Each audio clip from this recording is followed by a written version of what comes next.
Orang seperti apa Abu Bakar menurutmu? Ia tidak pernah menurutiku di masa jahiliyah, apalagi dalam Islam. Umar bin Khattab, demi Allah, setiap berjumpa dengannya aku pasti kabur. Utsman bin Affan, aku malu kepada orang yang malaikat pun malu kepadanya. Ali bin Abi Thalib, aku berharap darinya agar kepalaku selamat dan berharap ia melepaskanku dan aku melepaskannya. Tetapi ia tak akan mau melakukan itu. Ali bin Abi Thalib selalu berzikir terhadap Allah Subhanahu wa Ta'ala. Apa yang kau rasakan jika melihat seseorang dari umatku yang hendak sholat? Aku merasa panas, dingin, dan gemetar. Kenapa? Sebab setiap seorang hamba bersujud satu kali kepada Allah, Allah mengangkatnya satu derajat.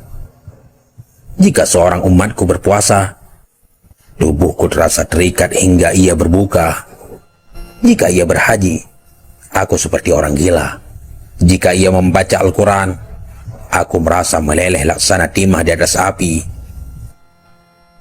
Jika ia bersedekah, itu sama saja orang tersebut membelah tubuhku dengan gergaji. Mengapa jadi begitu? Sebab dalam sedekah ada 4 keuntungan baginya, yaitu keberkahan dalam hartanya, hidupnya disukai. Sedekah itu kelak akan menjadi hijab antara dirinya dengan api neraka, dan segala macam musibah akan terhalau darinya. Apa yang dapat mematahkan pinggangmu? Suara kuda perang di jalan Allah. Apa yang dapat melelehkan tubuhmu? Taubat orang yang bertaubat. Apa yang dapat membakar hatimu? Istighfar di waktu siang dan malam. Apa yang dapat mencoreng wajahmu? Sedekah yang diam-diam. Apa yang dapat menusuk matamu? Salat fajar. Apa yang dapat memukul kepalamu? Salat berjamaah. Apa yang paling mengganggumu? Majelis para ulama. Bagaimana cara makanmu? Dengan tangan kiri dan jariku. Di manakah kau menaungi anak-anakmu di musim panas? Di bawah kuku manusia. Nabi lalu bertanya, siapa temanmu wahai iblis? Pemakan riba. Siapa sahabatmu? Penzina. Siapa teman tidurmu? Pemabu. Siapa tetamumu? Pencuri. Siapa utusanmu? Tukang sihir. Apa yang membuatmu gembira? Bersumpah dengan cerai. Siapa kekasihmu? Orang yang meninggalkan sholat Jumat. Siapa manusia yang paling membahagiakanmu? Orang yang meninggalkan sholatnya dengan sengaja. Sahabat pena pencari hikmah.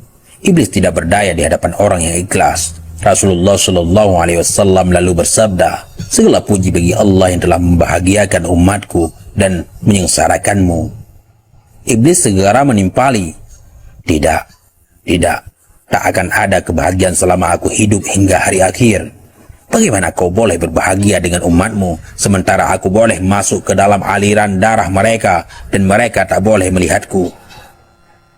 Demi yang menciptakan diriku dan memberikanku kesempatan hingga hari akhir, aku akan menyesatkan mereka semua, baik yang bodoh atau yang pintar, yang boleh membaca dan tidak boleh membaca, yang durjana dan yang soleh, kecuali hamba Allah yang ikhlas. Siapa orang yang ikhlas menurutmu?